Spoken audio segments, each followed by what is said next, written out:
Hello అండి, నేను మీ doctor Anusha Reddy, fertility expert, 49 fertility centre, Warangal branch. ఈరోజు మనం సీమన్ అనాలిసిస్ నార్మల్ ఏంటి, అబ్నార్మల్ ఏంటి, ఒకవేళ అబ్నార్మల్గా ఉంటే ఎంత తక్కువగా ఉంటే ఏమి ట్రీట్మెంట్స్ తీసుకోవాలి, కంప్లీట్గా జీరో ఉన్నా కూడా మన స్పర్మ్ తోటి ప్రెగ్నెన్సీ వచ్చేదానికి అవకాశాలు ఉంటాయా అన్న టాపిక్ గురించి మాట్లాడుకుందాం. యూజువల్గా సీమన్ అనాలిసిస్ అంటే నార్మల్గా 3 to 7 days అబ్స్టినెన్స్, అంటే హస్బెండ్ వైఫ్ కలవకుండా 3 to 7 days గ్యాప్ ఉన్నప్పుడు మనం శాంపుల్ ఇవ్వమని చెప్తాం. మరీ తక్కువగా గ్యాప్ ఉందనుకోండి, 3 days 2 days కన్నా తక్కువగా గ్యాప్ ఉన్నప్పుడు కౌంట్ అనేది ఫాల్స్గా తక్కువగా వస్తుంది. అదే గ్యాప్ ఎక్కువగా ఉందనుకోండి, కౌంట్ ఎక్కువగా ఉంటుంది కానీ ఓల్డ్ స్పర్మ్స్ ఎక్కువగా ఉంటాయి కాబట్టి కదలికలు తక్కువగా ఉన్నట్టుగా రిపోర్ట్ వస్తుంది.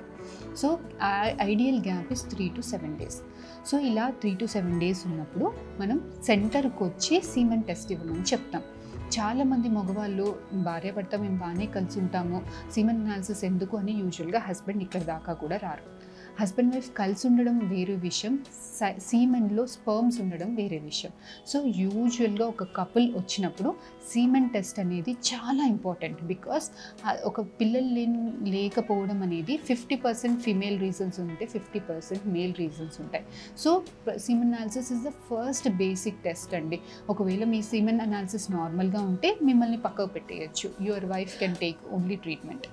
సో ఇలా సీమన్ టెస్ట్ అనేది హాస్పిటల్కి వచ్చి ఇవ్వాల్సింది ఉంటుంది. చాలామంది నేను ఇంట్లో నుంచి శాంపిల్ కలెక్ట్ చేసుకొని వస్తాను మేడం అంటారు.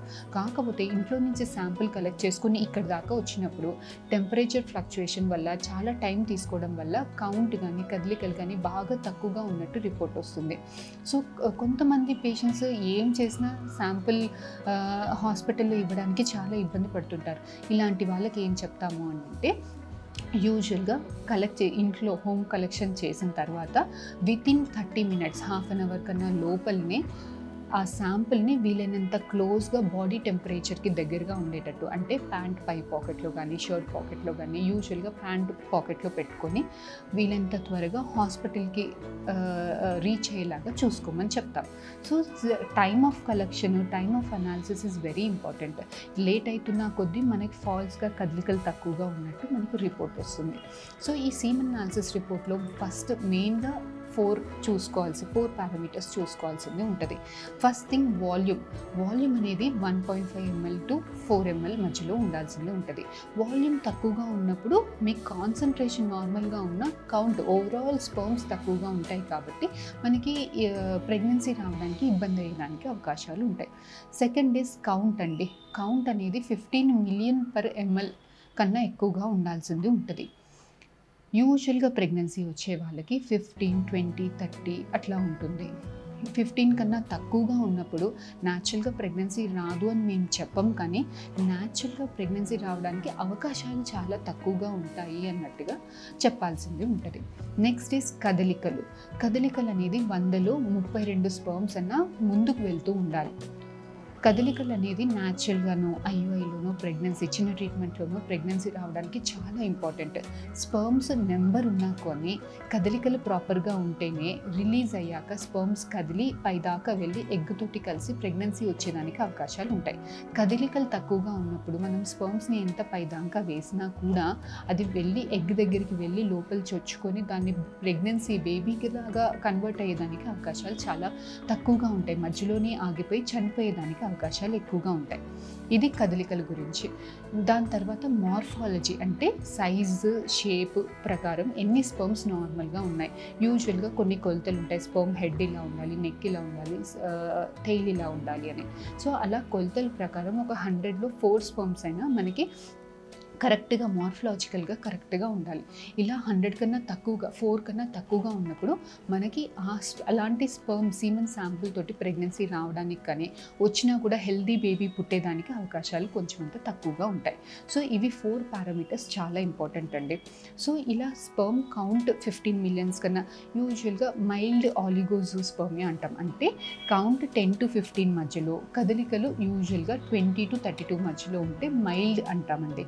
ఇలాంటి వాళ్ళకి ఎందుకు ఇలా తక్కువగా ఉంది అని చూసి ఏదైనా కరెక్టబుల్ కారణం ఉందా, అంటే వీళ్ళలో ఏదైనా ఇన్ఫెక్షన్స్ లాంటివి ఉన్నాయా, హార్మోన్ ఇంబ్యాలెన్స్ ఏదైనా ఉందా, ఆల్కహాల్ స్మోకింగ్ ఏదైనా అలవాట్లు ఉన్నాయా, స్ట్రెస్ ఉందా, సరిగ్గా పడుకోవట్లేదా, వేడి నీళ్ళతో స్నానం ఏమైనా చేస్తున్నారా, ల్యాప్టాప్స్ కంటిన్యూస్గా కాళ్ళ మీద ఏమైనా పెట్టుకుంటున్నారా, ఇలాంటి కరెక్టబుల్ ఫ్యాక్టర్స్ ఏమైనా ఉంటే కరెక్ట్ చేసుకొని కొన్ని మెడిసిన్స్ వాడి ఒక 2 months వెయిట్ చేయమని చెప్తాను.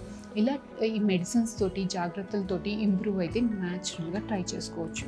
లేదు ఇంప్రూవ్మెంట్ ఉండట్లేదు అని అంటే ఇలాంటి వాళ్ళకి IUI అనే చిన్న ఇది ట్రీట్మెంట్ చేయాల్సింది ఉంటుంది.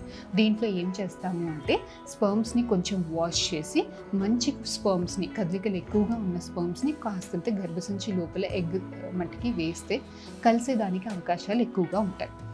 ఎప్పుడైతే శాంపుల్లో కౌంట్ 10 million కన్నా తక్కువగా ఉన్నప్పుడు, కదలికలు 20% కన్నా తక్కువగా ఉన్నప్పుడు ఇలాంటి వాళ్ళకి మనం ఎంత శాంపుల్ లోపల దాకా వేసినా కూడా ఇలాంటి శాంపుల్ పైదాకా వెళ్ళి ఎగ్ దగ్గరికి వెళ్ళి దాని లోపలికి వెళ్ళి బేబీలాగా కన్వర్ట్ చేసి ప్రెగ్నెన్సీని ఇచ్చే శక్తి తక్కువగా ఉంటుంది. ఇలాంటి వాళ్ళకి కరెక్టబుల్ ఫ్యాక్టర్స్ ఏమైనా ఉంటే కరెక్ట్ చేసుకుని అప్పటికి కూడా ఇంప్రూవ్మెంట్స్ లేదు, 10 million కన్నా తక్కువగా ఉంది, కదలికలు 20% కన్నా ప్రోగ్రెసివ్ మొటిలిటీ తక్కువగా ఉంది, ఇలాంటి వాళ్ళకి యూజువల్గా IVF సజెస్ట్ చేయాల్సింది ఉంటుంది. ఇలాంటి వాళ్ళకి స్పర్మ్ కదలలేకపోతుంది కాబట్టి మనమే స్పర్మ్ని తీసుకొని ఎగ్ లోపల కూర్చోబెడతాం. సో అలాంటప్పుడు దానికి ప్రెగ్నెన్సీని ఇచ్చే శక్తి, మనమే మంచి స్పర్మ్స్ని సెలెక్ట్ చేసుకుంటాం కాబట్టి దీంట్లో ప్రెగ్నెన్సీ వచ్చేదానికి అవకాశాలు చాలా ఎక్కువగా ఉంటాయి. చాలామందికి స్పర్మ్ చాలా తక్కువగా ఉంటుంది, అంటే 5 million కన్నా తక్కువ, 3 million కన్నా తక్కువగా ఉన్నప్పుడు మనం IVF పద్ధతిలో కూడా ప్రెగ్నెన్సీ రావడానికి ఇబ్బంది అవుతుంది. వీళ్ళల్లో డైరెక్ట్గా స్పర్మ్ని తీసి ఎగ్ లోపలికి ఇంజెక్ట్ చేస్తాం. దీన్ని ICSI ICSI పద్ధతి అంటాం. దీని ద్వారా ప్రెగ్నెన్సీ వచ్చేదానికి అవకాశాలు 5 million కన్నా తక్కువ ఉన్నప్పుడు మనం IVF కాకుండా ఇంకా అడ్వాన్స్ టెక్నిక్ ICSI యూజ్ చేయాల్సింది ఉంటుంది. కొంతమందికి స్పర్మ్స్ కౌంట్ టోటల్గా 0 ఉంటుంది, వీళ్ళని అజోస్పర్మియా అంటాం. వీళ్ళల్లో మరి చాలామంది నా జెనెటికల్ మెటీరియల్ డోనర్ స్పర్మ్ వాడటానికి అంత ఇష్టపడరు. ఇలాంటి వాళ్ళకి మా స్పర్మ్ దొరికేదానికి అవకాశాలు ఏమైనా ఉంటాయా, మా జెనెటికల్ మెటీరియల్ తోటి ఒక బేబీ వచ్చేదానికి అవకాశాలు ఉంటాయా అని అడుగుతుంటారు. ఇలాంటి వాళ్ళకు కూడా అజోస్పర్మియా ఎందుకు ఉంది, కంప్లీట్గా 0 కౌంట్ ఎందుకు ఉంది, హార్మోన్స్ తక్కువగా ఉండడమా, లేదంటే ఏదైనా వచ్చేదారిలో బ్లాక్స్ అబ్స్ట్రక్షన్స్ ఉన్నాయా, లేదు అని అంటే టెస్టిసే ఫెయిల్ అయిపోతుందా, ఈ 3 కారణాలలో ఏదో ఒక కారణం ఉంటుంది. సో ఇలా ఏ కారణం వల్ల వాళ్ళకి కౌంట్ 0 ఉంది అని చూసుకొని హార్మోన్స్ తక్కువ ఉంటే బయట నుంచి మనం ఇంజెక్షన్స్ ఇచ్చినప్పుడు కౌంట్ పెరిగి ప్రెగ్నెన్సీ వచ్చేదానికి న్యాచురల్గానో చిన్న ట్రీట్మెంట్లలో వచ్చేదానికి అవకాశాలు ఉంటాయి. లేదు టెస్టిసే ఫెయిల్ అయిపోతుంది, లేదు వచ్చేదారిలో బ్లాక్స్ ఉన్నాయి, అడ్డుగోడలు ఉన్నాయి, ఇలాంటి వాళ్ళకి మనం డైరెక్ట్గా బీజం లోపలికి సూది వేసి, లేదు అని అంటే లైట్గా కట్ చేసి మైక్రోస్కోప్ కింద పెట్టి చూసి ఎక్కడైతే స్పర్మ్ దొరికేదానికి అవకాశాలు ఎక్కువ ఉంటాయో అలాంటి పార్ట్స్ నుంచి స్పర్మ్స్ని తీసి అలా దొరికిన స్పర్మ్స్ని మనం ICSI పద్ధతిలో ఎగ్ లోపలికి వేసి ప్రెగ్నెన్సీని వచ్చేదానికి అవకాశాలు చాలా ఎక్కువగా ఉంటాయి. దీని పద్ధతిని మనం TISA, మైక్రో TC అంటాం. సో ఇలాంటి పద్ధతులు వాడుకొని మనం కౌంట్ 0 ఉన్నా కూడా స్పర్మ్స్ని దొరికేదానికి అవకాశాలు మనకి యూజువల్గా ఒక్కొక్క కండిషన్లో 30%, 40%, 50%లా, లేదు అబ్స్ట్రక్టివ్ అజోస్పర్మియాలో 80-90% మటుకి స్పర్మ్ దొరికేదానికి అవకాశాలు ఉంటాయి. అలాంటి స్పర్మ్ తోటి ప్రెగ్నెన్సీ వచ్చేదానికి అవకాశాలు చాలా ఎక్కువగా ఉంటాయి. సో ఇలాంటి అడ్వాన్స్డ్ ప్రొసీజర్స్ అన్నీ కూడా మన 49 ఫర్టిలిటీ సెంటర్లో అవైలబుల్గా ఉన్నాయండి. స్పర్మ్ కౌంట్ కంప్లీట్గా 0 ఉన్నా కూడా కంగారు పడాల్సిన అవసరం ఏమీ లేదండి. ఇలాంటి అడ్వాన్స్ ప్రొసీజర్స్ని మనం ఎంచుకొని మన జెనెటికల్ మెటీరియల్ తోటి మనకి మన జీన్స్ తోటి మన స్పర్మ్ తోటి మనకి ప్రెగ్నెన్సీ వచ్చే అవకాశాలు చాలా ఎక్కువగా ఉంటాయి. ఈ టాపిక్ మీద ఫర్దర్ ఏదైనా క్వెరీస్ ఉంటే please do contact us. We'll definitely get back to you. Thank you.